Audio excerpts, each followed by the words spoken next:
Because people who go to work live in the now. They say, well, if I sell this, I can move. Junior can have his own room, and we can get a new car now. And, you know, they spend the money before they actually get the money once they know someone's willing to buy it. And then, you know, they sell it. How did you get educated as far as the business end goes? Because there aren't many people that are that, you know, streetwise. And also, I mean, you've been in the shit earlier in your days. We've all heard the stories.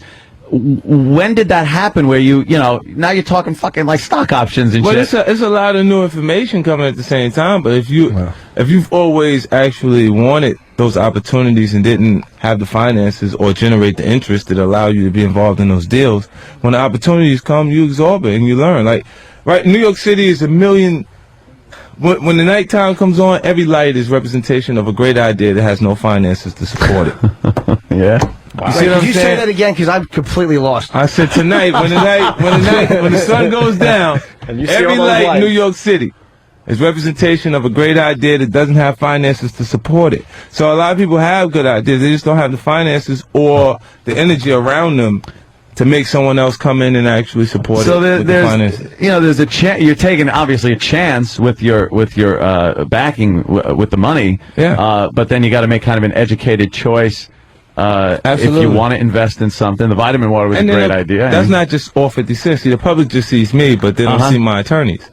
There you go. The team of people that I send to do due diligence on the companies that I associate myself with. I'd love to see them because mine fucking stink. They got me involved in the stock market 5 months ago. Wow. 5 months ago. Like, it's a great time. That's true. I just want to get an attorney. Bobby turned me on yesterday, actually. He's been talking about thisis50.com. Actually, it was Patrice turned me on to it, just to give him credit. Patrice O'Neill turned me on to your website. That's a Ning website, right? Yeah. It's your own community. Yeah. You instead of MySpace, you joined 50 Space. Right. Jesus Christ. I mean, it's doing great, too. Like, I mean, it's an opportunity. Recently, I'm turning it into like a network where things happen weekly. Like, they wait for Pimp and Curly.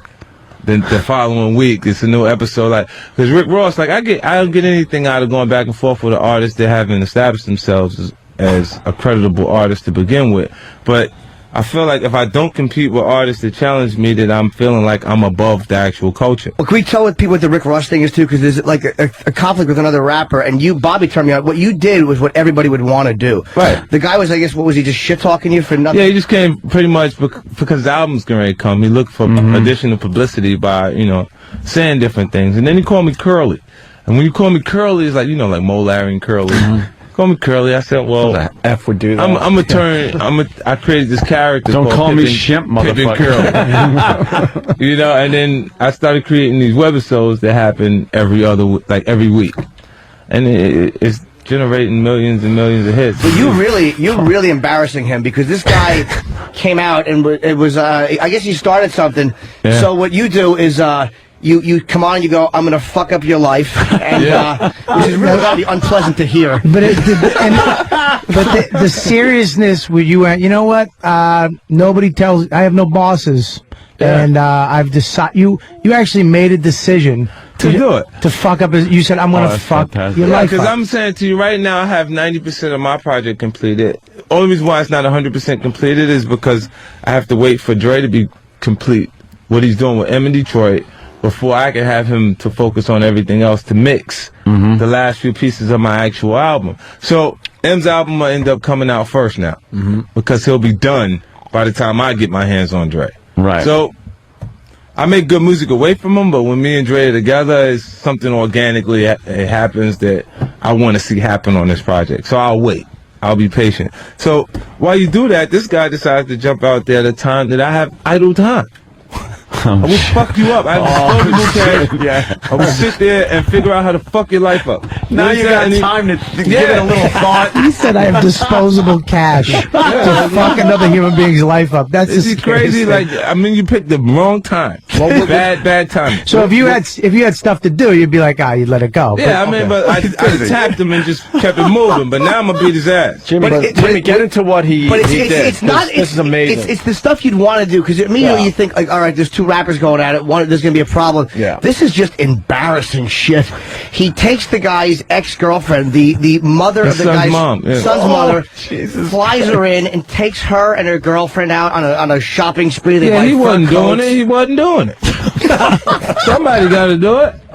Yeah, but you had her. You interviewed her like a talk show. Yeah, you see me very serious. You were so serious. It was like a regular talk. It was like Charlie Rose. He was so serious. He would ask her a question, and then he would look right into the camera and just let her answer about him not paying child support. His jewelry, his jewelry's rented.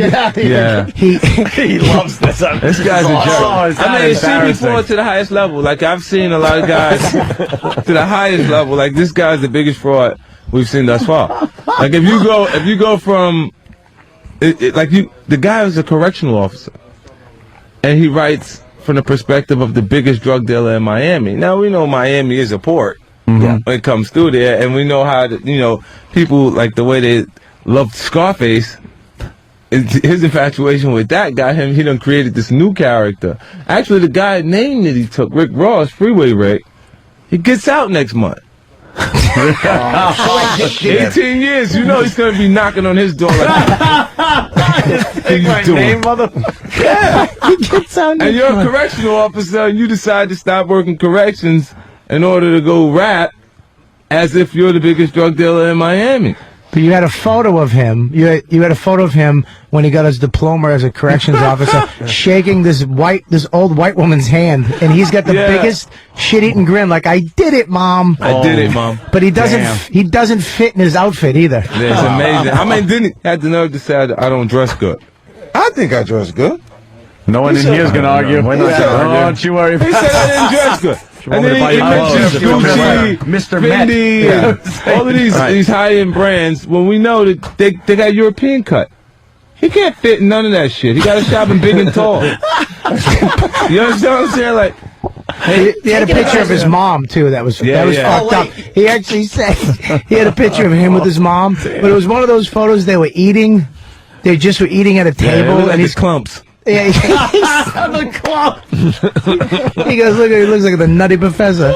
Yeah, crazy. Can I ask you, with all the attention you're giving him, does that help him? Well, it doesn't. See, you don't think it does? Because they always say, even bad publicity is good. Yeah, bad publicity is good when you not at a time when you actually your material isn't generating anything. Right, because I didn't know the guy's name until today. Right, so what happens is you're aware of him, so you're going to notice his record sales are super low. Do you understand what I'm saying? Like, because it's not enough for you to go buy his record because you didn't hear a song that made you feel like you should be interested. You just heard he was talking to 50.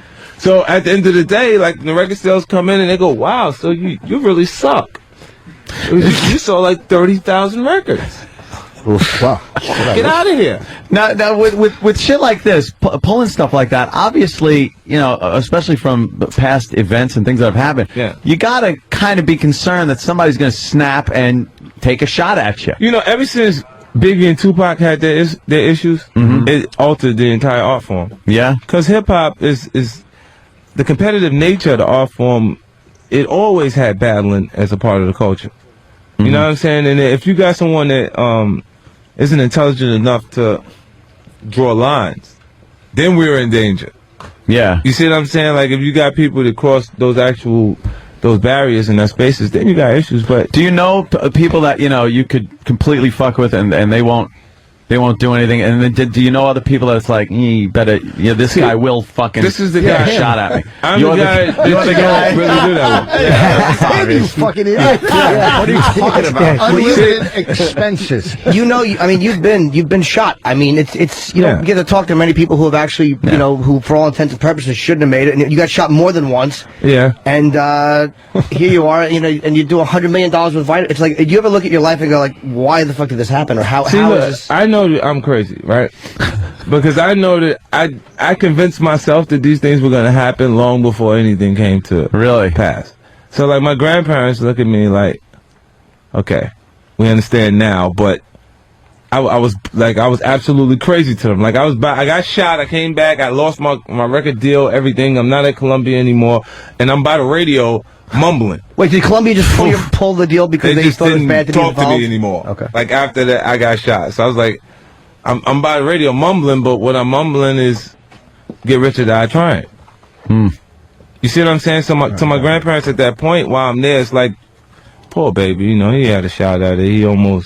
He had something. You know, but for me, I don't take no as an answer. When you come from where I come from, there ain't no plan B. You gotta make it.